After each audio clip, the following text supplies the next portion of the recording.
Hi everyone, my name is Fishkin. I'm the CEO here at SEO Moz. I've been doing SEO for a very long time, since all the way back in 2002. And today I'd like to talk to you about what SEO is, how it can help your business, why it's important to you, and some of the best practices. This little introduction should take 10 to 15 minutes. Hopefully it'll give you a lot of the basics. Let's dive right in. So when you perform a search on the major search engines, right, I'm using Google as an example here, you get something like this, right? You get these results and they tend to be very relevant to the search that you performed. They give you lots of good information. Google tends to order things in the order that they think is most appropriate, most relevant, most popular, those kinds of things. And these results over the years have gotten really, really good. Let's figure out, how did they do this? What's the process search engines use to calculate relevancy, to figure out which results to put in here, and to see which ones rank highest? So the first thing that search engines do in order to find pages on the internet, which is a huge, massive place with literally hundreds of billions of different URLs, different pages of content across hundreds of millions of websites, is search engines write spiders. They're automated programs, also called bots. In this case, Google uses one that identifies itself as it crawls the web as Googlebot. And I've drawn this hopefully adorable picture to help illustrate that. These search engines crawl the web, so they look at, they'll start with a seed set of websites, and then they'll crawl out from there looking at all the pages that those websites link to. They use those links to find the structure of the internet and to discover all the pages on the web. It turns out that the web is highly interconnected and that you can reach even the far corners of the internet in just a few hops away from some of the most popular and important websites. After they crawl the web, they need to build an index of these documents. They do what's called a keyword inverted index, which means that they store all the documents by the terms and phrases that appear on them or they think are relevant to them. So that it's very quick when you search for example, NASA, Google knows, hey, we've already got an index of all the pages that we found that we think are relevant to NASA, and we can make queries against those much more quickly than we could against say, an index with all of the hundreds of billions of documents on the web. Once they've got those indices, they calculate what they call query-independent metrics. I know that sounds fancy and tough to get your head around. It's really actually quite simplistic. You see, the search engines know that pages have attributes that are important in relation to the keywords that someone searched for, but they also have attributes of importance, of popularity, things like how many people link to them, who links to them, what are those people saying about them, are the people who link to them reputable and trustworthy, are the people who link to them popular and important, which gets to the PageRank algorithm, which we won't go into depth here on, but you can read more about in some of our other resources. They calculate these metrics so that it's very fast when they say, show me all the pages from NASA and order them by the most popular and important ones, that they can quickly know which pages in that keyword inverted index are the most popular, most relevant, most important ones, as opposed to just which ones are in there, and now we have to calculate all that data on the fly. So search engines do these millions and millions of calculations in fractions of the time it used to take them. Back in the day, to crawl the web, build an index, do this pre-processing calculation stuff, and issue these things out, Google would take nearly a month. In fact, they had monthly updates that they used to call the Google dance. Today, that same dance takes less than a few hours. Pretty remarkable. So let's go back to the search results and talk for a sec about how people actually use these search results. The thing is, when folks are typing words and phrases in here, the results that come up are related to their queries, certainly, but they also take into account a lot of things about searcher behavior and how people use things. There's all sorts of stuff in the results now, like personalization and vertical search and these kinds of things.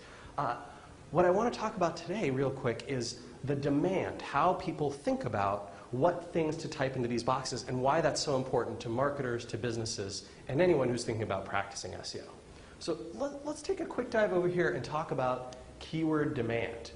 So the really interesting thing is that while lots and lots of people will do common searches, like I mentioned, NASA, they'll search for things like car loans. They might search for their favorite ice cream store down the street. And then they might search for very, very strange things like a combination of their name in addition to some press release, right? And probably very few people perform those searches.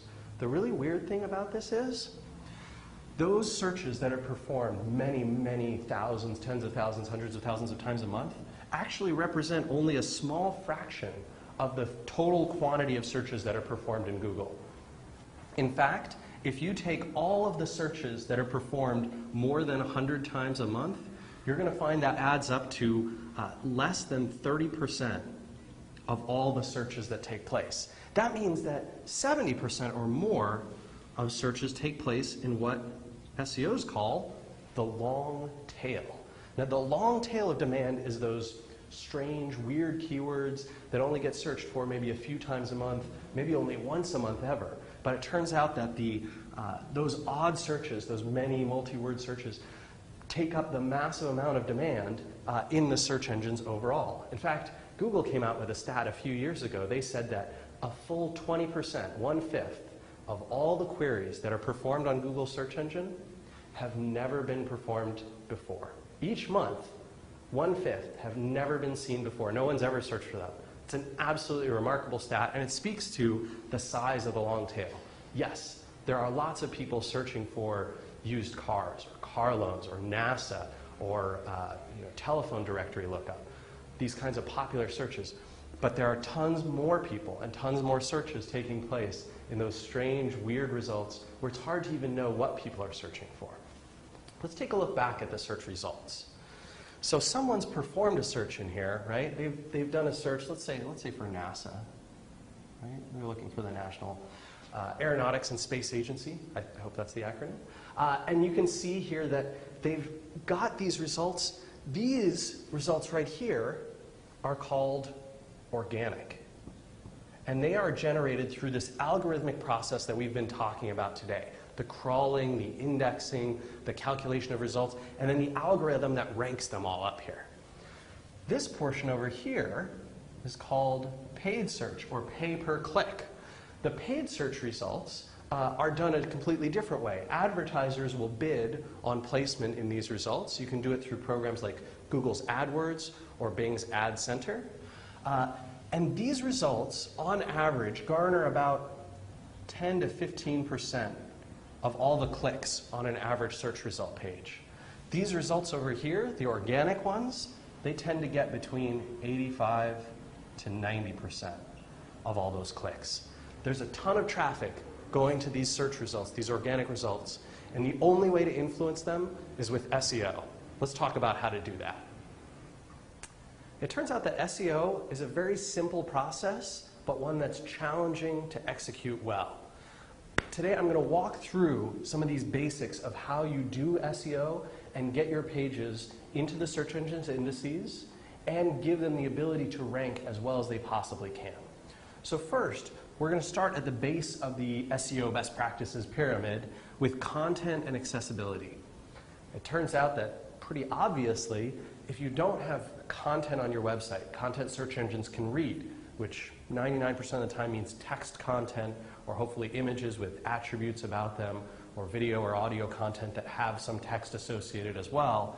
If you don't have that content and have pages that the search engines can actually reach with their spiders, you're going to be in trouble, right? So here's Googlebot. He's coming along, and he can reach all these pages, but if there's outlying pages down here that maybe no one's linked to, or they've been blocked with something like robots.txt, or they've told the search engines to no index those pages, or the content on those pages doesn't appear by default. It only shows to logged in users. It only shows when you have JavaScript enabled. It only shows when you've inputted some form fields. Search engines can't do that, right? The spiders don't have the ability to get through those sort of walls to accessibility. And so it's really important to make that great content accessible to the search engines. That's your first step. From there, we're going to move on to some keyword research and targeting. Now, this one gets a little bit trickier because not only do you have to produce the content and make it accessible, but you also have to have that content targeting things that people are actually searching for on the web, right? If you've got a great page all about running shoes, but you describe them as fast-moving footwear, turns out that the search engines and humans as well are going to be very unlikely to determine that your page is relevant and to want to click it even if they do see it in the search results. For this reason, it's important to use tools. Google maintains several with their AdWords program. Bing also has some. There's some third-party tools that you can use to do this types of keyword research. And they'll show you, when you input keywords, some expansions of those phrases and tell you how many times people are looking for them. So I can see that running shoes was searched for 425,000 times, or that's the search engine's estimate anyway, 425,000 times last month in the United States. And those estimates can help give me a sense of, I can see that football shoes are particularly popular. One thing you do want to be aware of is that these numbers do change. So you're going to want to regularly make sure you're updating your information as trends change and people do searches differently, new types of products and services become of interest to searchers, and old ones fade out. For example, football shoes is probably really popular because this month, while we're filming this, it's August. And in August, a lot of people are thinking about football season for their kids in college, for high school athletes, all those kinds of things. Next month, 2 months from now, 4 months from now, the popularity might go down. And so you want to keep track of that. Once you've got the content that you need, you've made it accessible to search engines, and you've done your keyword research and put those words on the pages in the right kinds of ways, you're ready to move on to link popularity. And it turns out that when search results get competitive, when there's a lot of people trying to all rank for the same searches, which really happens when these popular, important searches that have high commercial value come into play, things like running shoes, you're going to see that links are the main item that helps you push over the edge and get to the top of the results. If you have more people linking to you, better people linking to you, people linking to you with the right kinds of words, for example, if I'm trying to rank for running shoes, it would really be helpful if this link right in here said running shoes, right? And then pointed that link, make it underlined, right to my web page. That tells the search engines not only is this page voting for this page as a good resource, but it's saying this page is a really good resource about running shoes. This is much better than if they use something like click here, right? We don't want that. That's no good. So this link popularity, the search engines have lots and lots of different metrics that they calculate about links. And in fact, they do a ton of work to make sure that they're not counting links from bad places, spammy places, manipulative places. So if you get lots of offers saying, oh, you can boost your rankings in 10 minutes just by paying us $50 and getting listed in 5,000 directories or these kinds of things, those offers tend to be pretty shady. If they sound too good to be true, most likely they are. What you want to do for link popularity is produce good content that people will want to link to, find good ways to market that content, and get the word out there about not only your brand, but the things on your website so that people will naturally want to vote and link for to those pages. The last piece in the puzzle, and by extension actually the smallest piece of the puzzle currently for search engines, is social media signals. So it turns out that the search engines, Google and Bing both have made deals with services like Twitter. Gmail obviously is controlled by Google, and Bing has all the relationships that the Microsoft suite of products, things like MSN and Hotmail and those kinds of things. And Microsoft also has an investment in Facebook, which may give them some access to data there. As these social sharing services provide information about the web's link graph, about what's popular and important, what people are sharing, what they're liking, what they're giving a thumbs up to on something like a stumble upon, or sharing with their friends on Facebook or tweeting about, those signals make their way into the search engines as well. We're still in the early stages of how search engines treat that data, but it's a good bet that in the future it'll become more important. And that's why it's critical to make sure that as you're doing great SEO, you're also thinking about, hey, how can I make my content, my website, relevant and valuable to people on these social platforms? All right, I think now that you've got this pyramid down, you are ready to dive deeper. I will say we have barely scratched the surface here in terms of the best practices, what needs to be done, but we've given a good idea and a good overview. From here, I encourage you to check out our Beginner's Guide to SEO. The Beginner's Guide is located on the Learn SEO page. You can search for SEO guide and find it in Google. There's a ton of deep information in there, lots of good resources and links. Urge you to check it out, and hopefully we'll see you in the exciting world of SEO. Take care.